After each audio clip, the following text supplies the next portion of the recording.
I'm David. Thanks for joining the training session today. Let's jump straight into it. At Customer Radar, we use NPS, which stands for Net Promoter Score. NPS is a global benchmark used to measure customer experience and loyalty. Your customers are asked one simple question: how likely are you to recommend us to others? They're given the option to score your business on either a 1 to 5, 1 to 10, or a 0 to 10 scale. Customers are put into different categories depending on how they score your business.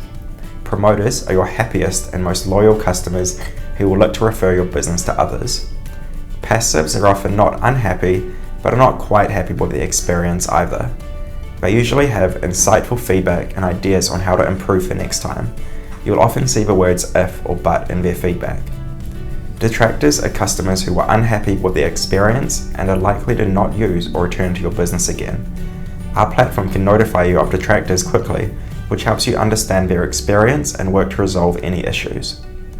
For the 5-star scale, those scoring you 1 to 3 are detractors, customers scoring a 4 are passive, and customers giving you a 5 are your promoters. If you have a rating scale of 1 to 10 or 0 to 10, your detractors are customers who score 0 to 6 or 1 to 6. Your passives are 7s and 8s, and your promoters are those scoring you 9 or 10.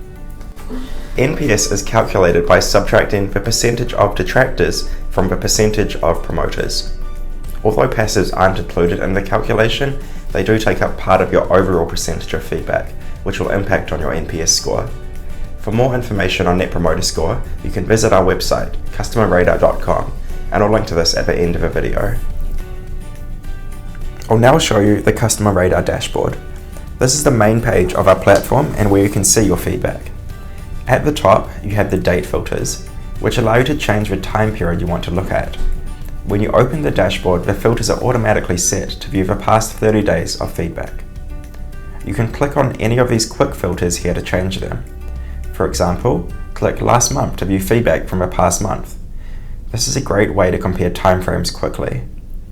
You can set custom date ranges by clicking the calendar icon to choose your start and end dates. Make sure you click filter once you've made your selection to apply your filter. When you apply a filter, all the information on your dashboard will update to reflect the time period chosen. If you have access to more than one location, the dashboard will automatically bring up a combined NPS score and feedback for every location you have access to. If you want to look at just one location, you can hover over the dashboard button at the top of the page and click which location you want. Just below the filters is your NPS summary, which shows your overall NPS score. This also shows the amount of feedback received over your chosen time period. The great thing about the dashboard is it's really visual and easy to understand at a glance, and the NPS dial is a great way to see how your NPS is tracking. Next to the NPS summary, we have the NPS breakdown. This shows the percentage of feedback that is either a promoter, passive, or detractor. You can hover over each bar to see the exact percentage of promoters, passives, or detractors, and the number of feedback for each. If you have more than one location, you will see them grayed out just below. You can click on them to see the NPS breakdown for each location in more detail and to compare. Scroll down a little and you'll get to the comment analysis part of your dashboard. On the right hand side, you'll see the feedback that customers have submitted. You can see the customer's rating and the date and time that each piece of feedback was submitted. Just above your comments are the NPS filters. These are little smiley faces and you can click on them to quickly show either promoters, passives, or detractors. See how the feedback changes below as I click on them. Next to the NPS filters, we have alert statuses. I'll go into these in more detail later on in the video. On the left hand side, we have the word cloud, an awesome feature that's really visual, easy to understand, and great to share with your team. The word cloud shows the words that are appearing most frequently in your feedback. The bigger the word, the more frequently the word is being mentioned. If you hover over a word, you can see how many times it has appeared in your feedback. This is a great way to identify any trends or see what's at the top of your customers' minds. You can click on a word to only show feedback that contains that word. you may see a team member's name or a product promotion name appear, which lets you gain more insight into your team and product range. To go back to seeing all your feedback, just click the reset button up here. The word cloud will change when you use the NPS filters, and you'll notice different words coming up more frequently. For example, words like time, weight, and price are likely to be larger on a detractor word cloud. Underneath the word cloud, we have the comment groups. Comment groups are a smart graph where the customer radar platform places each piece of feedback into one or more of these categories or comment groups. The categories can be customized to your business, for example, about your product quality, delivery, or about your company values. The comment groups are an easy way to see trends in your feedback and at a glance see what areas need the most improvement.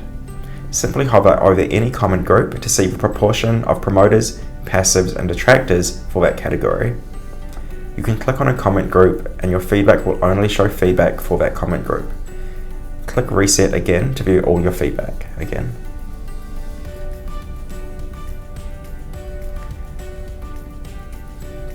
Below the comment analysis section, we have the NPS trends.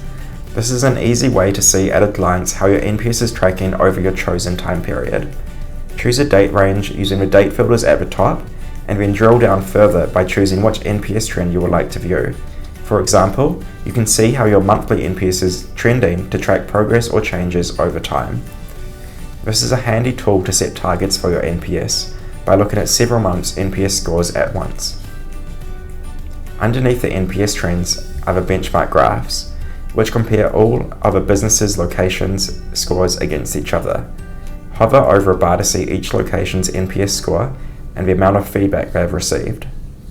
Depending on your setup, you may have additional graphs here which could compare regions, teams, or countries as an example. To view more details about your feedback or to respond to it, you can use your comments page. You can access this by clicking Manage Comments in the Comment Analysis section or the Comments button at the top of the dashboard. This will expand your feedback and show you more information. Once you're in the comments screen, you can click on a piece of feedback to open it up. At the top, you have the date and time that the feedback was submitted. You have the rating the customer submitted, and you can click on the Details tab to see additional information about the customer. Usually this will be a mobile number or email address. However, you may have more depending on your business needs. The information that customers enter while submitting feedback will appear here. On your left, you have the feedback the customer has submitted. Just below that, you have the email alerts. If they've been set up, an email alert can be sent out when a customer leaves feedback. These are fully customizable, so you may receive email alerts for just detractors or for all of your feedback. If an alert has been sent, you'll see the alert sent out in this yellow box. Email alerts are a great way to be notified and act quickly to resolve a piece of detractor feedback. Responding promptly can help stop any negative word of mouth and potentially retain your customer. To respond to a customer, click on the Respond by SMS or email button. You may have one or the other of these buttons or both, depending on what information the customer has left. Depending on your level of access, you may be able to send a custom response where you can manually type a reply, or you may have some response templates to choose from. When you select a response template, it grays out the box and you won't be able to type anything. Just click Send and your reply will be sent to the customer. You'll see that appear on the screen. You can also add a note to a piece of feedback. For example, if you have spoken to a customer on the phone and want to record the outcome of a call or any other useful information. Notes are a great way to keep all information relating to this feedback in one place. Use the emails to send alert box to keep your team in the loop. Anyone who received the initial email alert will automatically be sent the note via email unless you choose to remove their email address. Notes are not seen to the customer, but we recommend keeping these professional. When you've responded to a customer, resolve their issue, or there is no action required, you should close the ticket. You can write a closing comment, but this is not required. Closing tickets is good for reporting on feedback or when responding to other pieces of feedback, as you can quickly see which ones have been completed or not. It's good practice to ask the customer if you can contact them for further discussion regarding their feedback. For example, thanking the customer for leaving feedback, then asking them to reply yes if you can get in touch with them. It's best practice to respond to all customers, so customers know their feedback is being heard.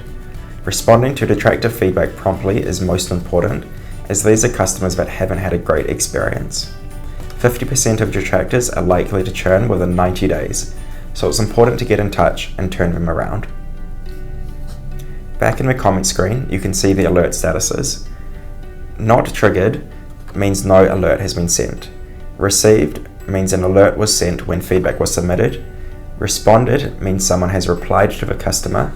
And closed/retained means the feedback has been marked as closed.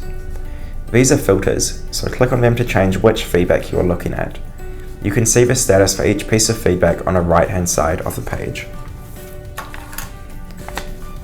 Just below the status filters, the search section allows you to search for words, phrases, or customer contact details. This is handy if you want to search for multiple pieces of feedback left by the same customer, or for words that you think the customers may be mentioning. And that's all there is to it.